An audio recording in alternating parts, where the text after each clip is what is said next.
சின்ன மருமகள் சீரியல்ல அடுத்து என்ன நடக்குதுன்னு வாங்க பார்க்கலாம். சேதுவின் மனசு மாறுது. தமிழ் செல்வியின் உழைப்புக்கு அங்கீகாரம் கிடைக்குது. இந்த சீரியல பார்த்துக்கிட்டு இருக்கிறவங்க மறக்காம லைக் பண்ணுங்க. நம்மளுடைய டார்கெட் 1000 சப்ஸ்கிரைபர். அடுத்தடுத்து என்ன நடக்குதுன்னு சுவாரஸ்யமா பார்க்கலாம். தமிழுக்காக பண உதவி கேட்கும் சேது தமிழின் உழைப்பை பற்றி ராஜாங்கத்திடம் சொல்ல, வீட்டு கௌரவத்துக்காக தமிழ் பார்க்குற வேலையை நிறுத்த சொல்லும் சேது. அதுக்கப்புறம் என்ன நடக்க போகுது வாங்க பார்க்கலாம். ராஜாங்கத்தோட ரூமுக்கு சேது வராரு. சேது, அப்பா உங்ககிட்ட கொஞ்சம் பேசணும். ராஜாங்க, என்னையா சேது, என்ன பேசணும்? சேது, இல்லப்பா எனக்கு ₹1,00,000 வேணும்ப்பா அப்படின்னு கேட்குறாரு. என்னையா சேது, எதுக்கு என்கிட்டலாம் கேட்டுக்கிட்டு இருக்க? நீ சின்னம்மா கிட்ட கேட்டு வாங்கிட்டு போக வேண்டியது தானே? ஆமாய்யா, எதுக்குயா ₹1,00,000? கூடவே மோகனாவும் நிற்கிறாங்க. மோகனா, எதுக்கு சேது?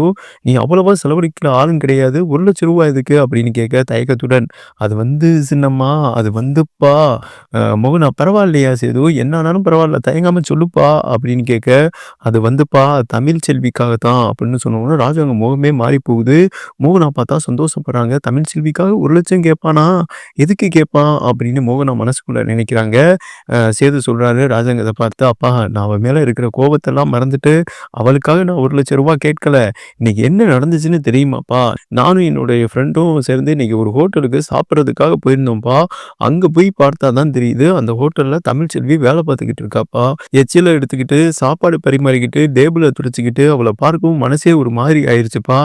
ராஜாங்கத்துக்கு பார்த்தா அதிர்ச்சியாக, மோகனா இதை கேட்டுட்டு, என்ன சேது சொல்ற அப்படின்னு கேட்குறாங்க. ஆமா சின்னம்மா, தமிழ்ச்செல்வி ஹோட்டல்ல வந்துட்டு வேலை பார்க்குறா. ராஜாங்கத்தோட மனசு பார்த்தா மாறுது. ராஜாங்கம் எதுக்காக அந்த பிள்ளை இப்படியெல்லாம் பண்ணிக்கிட்டு இருக்கு அப்படின்னு கேட்க, சேது நம்மக்கிட்ட எந்த பணமும் கேட்கக்கூடாதுன்னு, அவளுடைய காலேஜுக்கும் ஃபீஸ் கட்டணும், பத்தாவதுக்கு புத்தகம்லாம் வாங்கணும், அதே மாதிரி அங்கே இருக்கிற அவுட் ஹவுஸுக்கும் இவ இவ தான் வாடகை வந்துட்டு தந்துக்கிட்டு இருக்கா.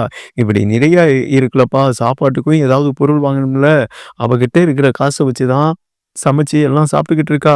இப்படி எதுக்குமே என்கிட்ட இதுவரைக்கும் ₹1 கேட்காம அவளே வேலை பார்த்து அதுல வர்ற காசுல அவளுக்கு தேவையானதை பண்ணிக்கிறாப்பா. அதனால தான் ஹோட்டல்ல வேலை பார்க்குறாப்பா. அதனால தான் காலையில விடியிற காலையிலேயே 5 மணிக்கு எந்திரிச்சு போறா. அதே மாதிரி நைட்டு வீட்டுக்கு 10 மணிக்கு மேல தான் வரா.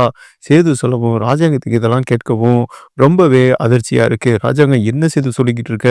ஆமாப்பா, அதுக்காக தான் அவளுடைய காலேஜுக்கு ஃபீஸ் கட்டணும். அதுக்காகத்தான்ப்பா உங்ககிட்ட நான் ₹1,00,000 பணம் கேட்கிறேன். அதில் அவள் தேவையான அளவு ஃபீஸை கட்டிட்டு மற்ற பணத்தை வந்துட்டு அவளுடைய தேவையான செலவுக்கு வச்சுக்கட்டும். அதுக்காகத்தான் உங்ககிட்ட ₹1,00,000 கேட்க வந்தேன். ₹1,00,000 தருவீங்களா? சேது கேட்கவும் மோகனா பார்த்தா வேகமாக பணத்தை எடுத்துட்டு வந்து சேது கையில் கொடுக்குறாங்க. மோகனா சொல்கிறாங்க, பிடி சேது, இதை நீ போய் தமிழ்ச்செல்விக்கிட்டே கொடு. நான் கொடுத்தேன்னு சொல்லி கூட கொடு. நீ கொடுத்தா அவள் வாங்குவேனா, நாங்கள் கொடுத்தோம் அப்படின்னு சொல்லி கொடு. ராஜாங்க உடனே சேதுவிடம், இந்த பணத்தை நீ தமிழ்ச்செல்விக்கிட்ட கொடு. கொடுத்துட்டு அந்த பொண்ணை இனிமேல் வேலைக்கு போகக்கூடாதுன்னு சொல்லியா? அந்த பொண்ணு இப்போ வயிறுமா இருக்காயா? இந்த மாதிரி நேரத்துல அந்த பொண்ணு வேலைக்கெல்லாம் போகக்கூடாது. இத நான் சொன்னேனே சொல்லு அப்படிங்கிறாரு. ராஜாங்க சொன்னதும் சரிப்பா அப்படின்னு சொல்லிட்டு சேதுவும் பார்த்தா வீட்டுக்கு வராரு. சேது தமிழ கூப்பிடுறாரு.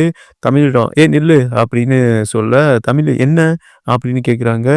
சேது, இந்தா இதுல ₹1,00,000 இருக்கு கொடுக்குறாரு. தமிழ், எதுக்கு? நான் எதுவுமே கேட்கலையே, எனக்கு எதுக்கு இந்த பணம் அப்படின்னு கேட்க, சேது, இங்க பாரு, இனிமேல் நீ வேலைக்கெல்லாம் போகக்கூடாது.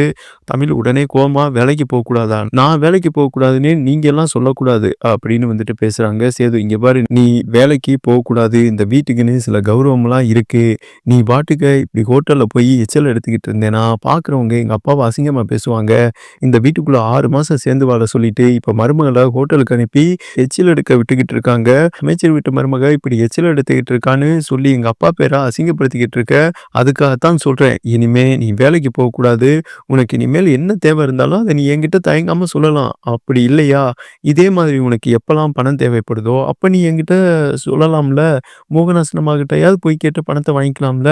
இந்த பணத்தை உங்ககிட்ட அப்பா தான் கொடுக்க சொன்னாரு, இந்த பணத்தை பிடிச்சிக்கோ அப்படின்னு சேது பார்த்தா வலுக்கட்டாயமா தமிழோட கையில பணத்தை வைக்கிறாரு. இனிமேல் நீ வேலைக்கெல்லாம் போகக்கூடாது, உன் மேல எந்த கரிசனப்பட்டும் நீ வேலைக்கு போகக்கூடாது அப்படின்னு நான் சொல்லலை. என் அப்பாவோட பேரை அசிங்கப்படுத்தி அவருக்கு ஒரு அவமானத்தை உருவாக்குற மாதிரி நீ வேலைக்கு போகக்கூடாது. இந்த வீட்டில் இருக்கிற எந்த பொம்பளைங்களும் வாசப்படியை தாண்டி போய் காலேஜ் படிச்சதில்ல, எந்த வேலைக்கும் போனதும் இல்லை. ஆனால் நீ படிக்கக்கூடாதுன்னு சொன்னா அதையும் கேட்க மாட்டேங்கிற. இப்போ இந்த வேலைக்கு போகிறதையாவது தயவு செஞ்சு நிப்பாட்டு. நீ இனிமேல் வேலைக்கு போகக்கூடாது. நீ அங்கே போய் எச்சிஎல எடுக்கிறது, டேபிள் துடைக்கிறது, இதையெல்லாம் பார்த்து ராஜாங்கம் வீட்டு மருமகளாவுங்க அப்படின்னு சொல்லிட்டு அதை எவனாவது வீடியோ எடுத்து மீடியாவில் போட்டு விட்டான்னு வையேன், இதெல்லாம் எங்கள் அப்பாவுக்கு தானே அசிங்கம். எங்கள் அப்பா தான் அதுக்கப்புறம் பத்திரிக்கை முன்னாடி பதில் சொல்லணும். என்ன இப்படி உங்கள் மருமக இப்படி வேலை பார்த்துக்கிட்டு இருக்காங்க, அப்போ நீங்க அவங்கள கவனிக்கலையா அப்படின்னு சொல்லி எங்க அப்பாவை தானே கேள்வி மேல கேள்வி கேட்பாங்க. ஏன்னா அவர் அந்த மாதிரி இடத்துல இருக்காரு. ஒரு அமைச்சர் வீட்டு மருமகளா அதுக்கு தகுந்த மாதிரி நடந்துக்கோ. இனிமே இப்படி வேலைக்கெல்லாம் போகாதடி. சேது வந்துட்டு பணிவான தோரணையில வந்துட்டு சொல்றாரு. அந்த பணத்தையும் தமிழ்கிட்ட குடுத்துட்டு போயிடுறாரு. தமிழுக்கும் அப்பதான் புரியுது. ஆமா, இதனால மாமாவுக்கு எதுவும் கெட்ட பேர் வருமோ? என்னதான் நம்ம பத்திரிக்கைக்காரர் முன்னாடி நான் பார்ட் டைம் ஜாப்பா வேலை பார்க்குறேன்.